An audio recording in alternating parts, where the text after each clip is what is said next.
खास मुलाकात के एक और शुमारे में आप सब दोस्तों का, नाज़रीन का हमारे इस यूट्यूब चैनल पे बहुत बहुत स्वागत है। आज हम आपकी खास मुलाकात करवाने जा रहे हैं जनाब BMO उकड़हाल डॉक्टर मोहम्मद इकबाल मलिक साहब, जो इस वक्त प्रोग्राम ऑफिसर है मेंटल हेल्थ डिस्ट्रिक्ट रामबन के भी। तो इनसे मुलाकात करेंगे, ये क्या क्या वेलफेयर स्कीमें यहाँ पे चला रहे हैं और किस तरह से ये अपनी ड्यूटी को अंजाम दे रहे हैं। ये 2023 के लिए इन्होंने उकड़हाल को कायाकल्प 2023 के लिए उनको बेस्ट हेल्थ केयर के लिए उनको अवार्ड मिला है। जी अस्सलाम वालेकुम और स्वागत है सर आपका हमारे यूट्यूब चैनल पे।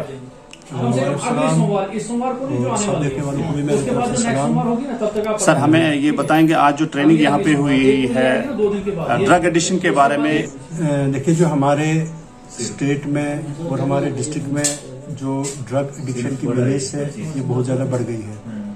इसको कंट्रोल करने के लिए गवर्नमेंट ने कुछ पॉलिसीज बनानी होती हैं। उस लेके हमें एक सर्वे कर रहे हैं कि हमारे डिस्ट्रिक्ट में जो बर्डन ऑफ ड्रग एडिक्शन है वो कितना है, उसके बारे में सर्वे करनी है। उस सर्वे के लिए हमने ये आज जो है हमारी ट्रेनिंग का फाइनल सेशन था।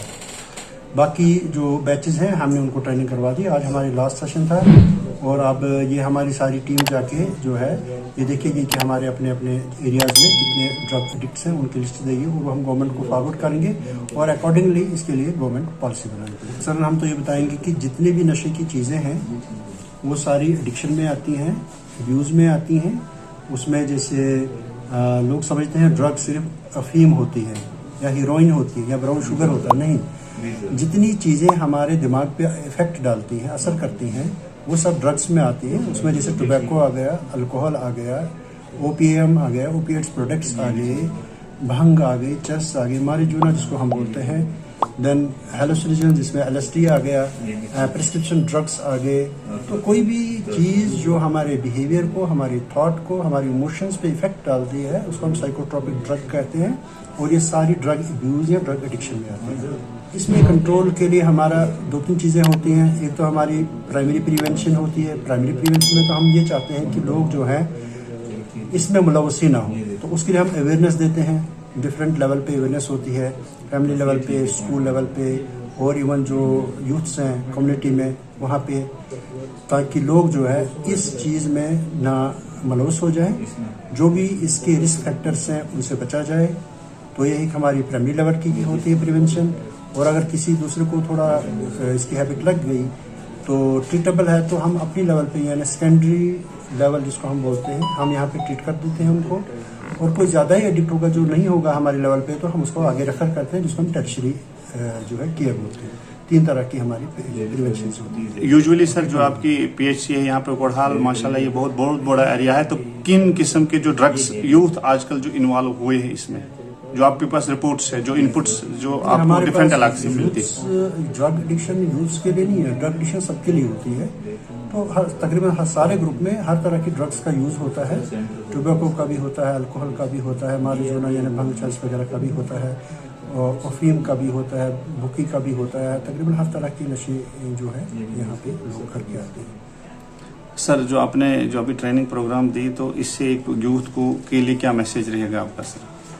फिलहाल तो ये हमारा एक ट्रेनिंग प्रोग्राम इसलिए है कि हमारी सोसाइटी में ड्रग बर्डन कितना है, तो इससे हमें जो सर्वे से निकल आएगा तो उसके लिए हम एक पॉलिसी बनाएंगे। बाकी यूथ के लिए हमारी यही मैसेज है कि आप जो है ड्रग्स से बचिए, क्योंकि ड्रग्स से कोई भी मामला हल नहीं होता। This is no way to manage your stress.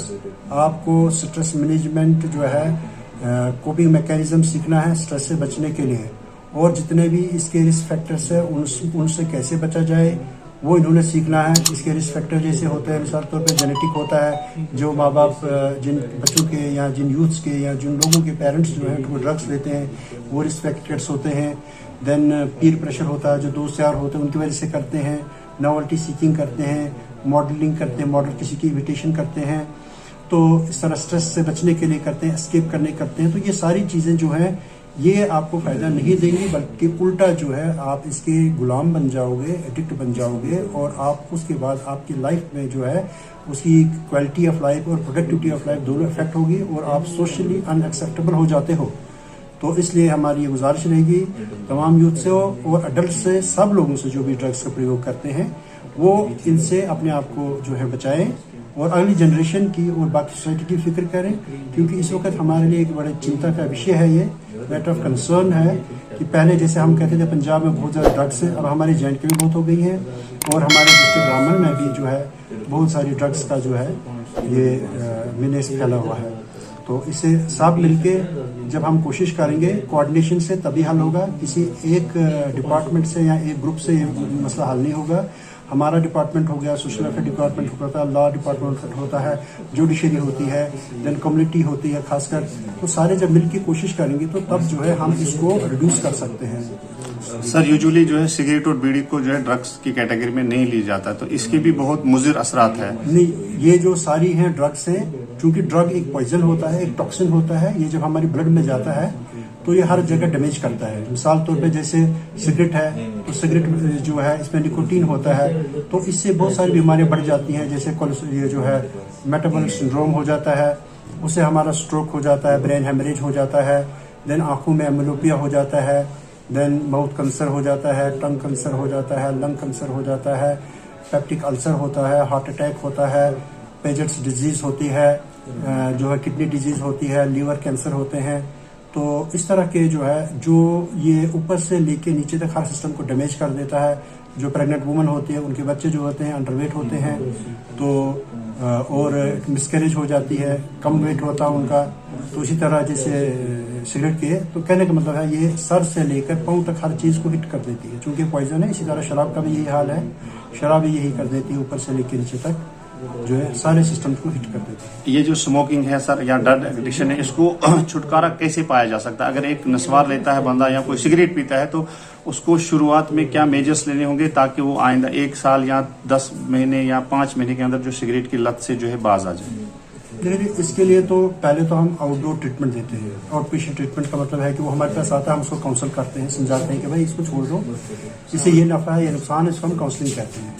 और अगर उसकी अर्ज, उसकी डिजायर से कंट्रोल नहीं होते तो फिर हम उसको कुछ मेडिसिन देते हैं जिससे उसको सपोर्ट मिलती है और वो उसके लिए छोड़ना आसान हो जाता है। और कुछ ड्रग्स वो हैं जो उसकी अर्ज या कंट्रोल से नहीं होती, तो उसको हम जैसे ओपियम है, तो बहुत कम लोग ऐसे हैं जो अपने उसके ट्रीटमेंट के बगैर छोड़ सकते हैं, तो उनको तो फिर हम इंडोर जो है डी एडिक्शन सेंटर में दाखिल करते हैं और वहाँ उनकी डिटॉक्सिफिकेशन करते हैं और फिर मेंटेनेंस थेरेपी देते हैं उनको। तो इसी तरह कुछ लोग, बट बहुत कम ऐसे लोग होते हैं जिनको हम कहते हैं कि आप ज़रा इसको छोड़ने की कोशिश करो, थोड़ी थोड़ी डोज कम करो, उसको हम बोलते हैं कोल्ड टर्की। कोल्ड टर्की में यह है कि बंदा किसी जैसे घर में ही रहे या कहीं रिसोर्ट पे चला जाए, तो 1 महीने तक वो जो है ड्रग्स ना ले तो उसकी बॉडी जो है डिटॉक्सिफाई हो जाती है। 3 दिन तक ज़्यादा दिक्कत आएगी, फिर हफ्ते तक और ज़्यादा कम हो जाएगी, देन 3-4 महीने में ड्रग बॉडी जो है पूरी डिटॉक्सिफाई हो जाती है 4 हफ्ते के अंदर, 1 मंथ के अंदर।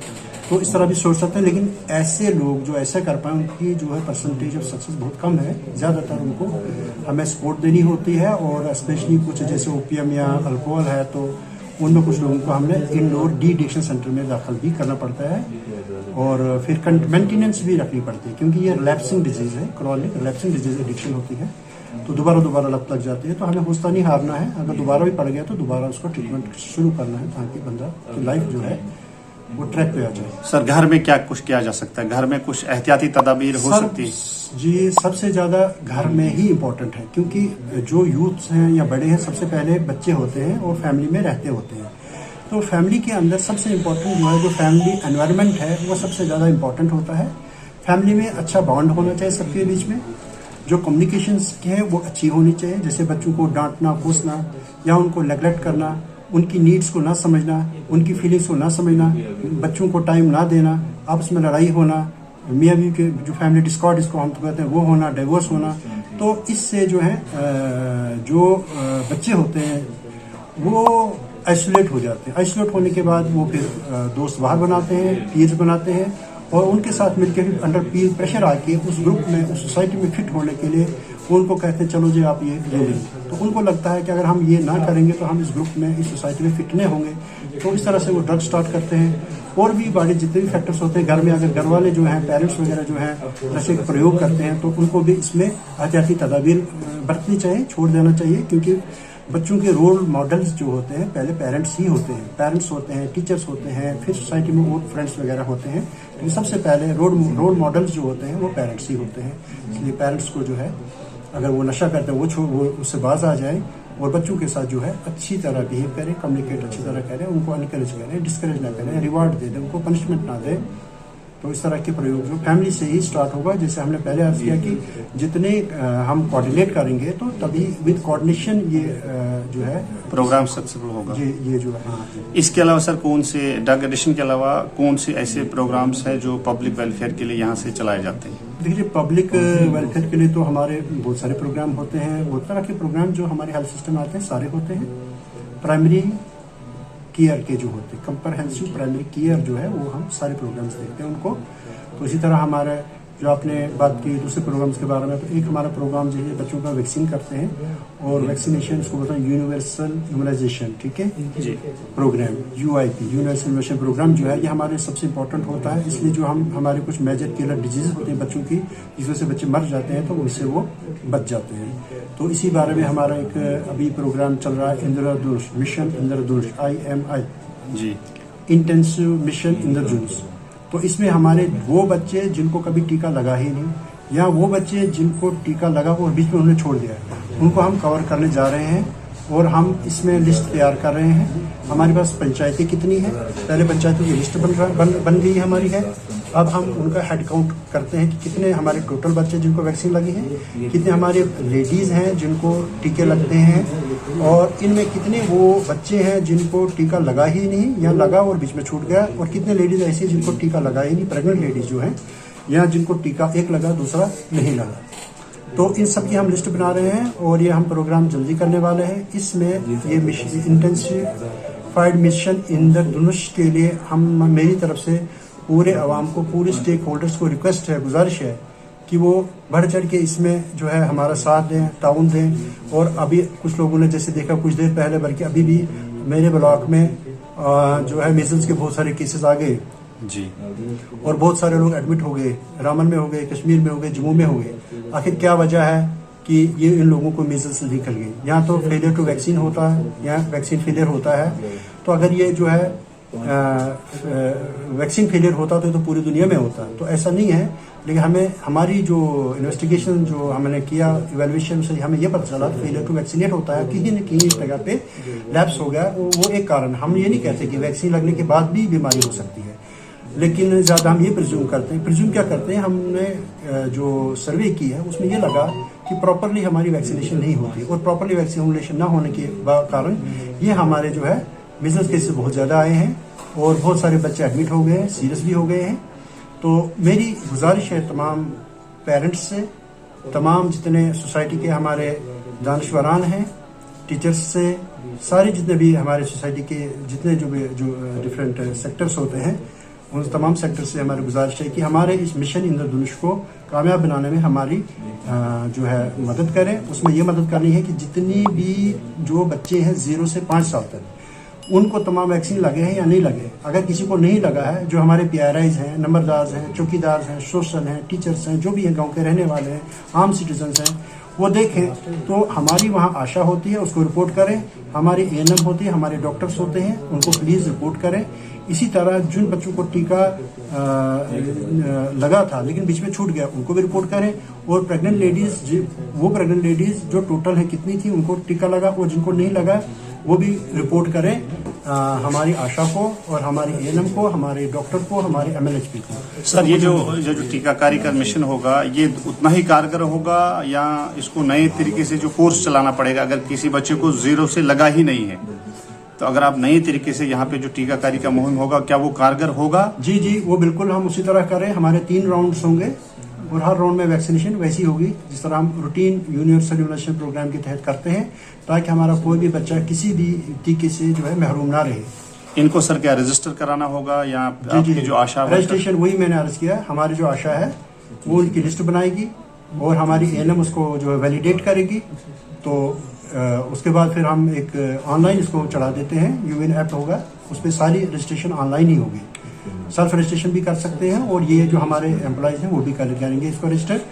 तो जो ही हमारी आईडी आती है तो हम इसको स्टार्ट कर देंगे। और मेरी जो है इसमें अपील और गुजारिश तमाम सोसाइटी के जो है सिटीजन से, बड़ों से, छोटों से, पेरेंट्स से, और ये है कि आप हमारे इस प्रोग्राम में जो है आप हमारी सहायता करें ताकि हमारा प्रोग्राम पूरी तरह कामयाब हो जाए और हमारे बच्चे जो हैं जो मेजर जानलेवा बीमारी हैं जिसके लिए हम वैक्सीन करते हैं उससे बच जाएं। थैंक यू, सलामत रहें।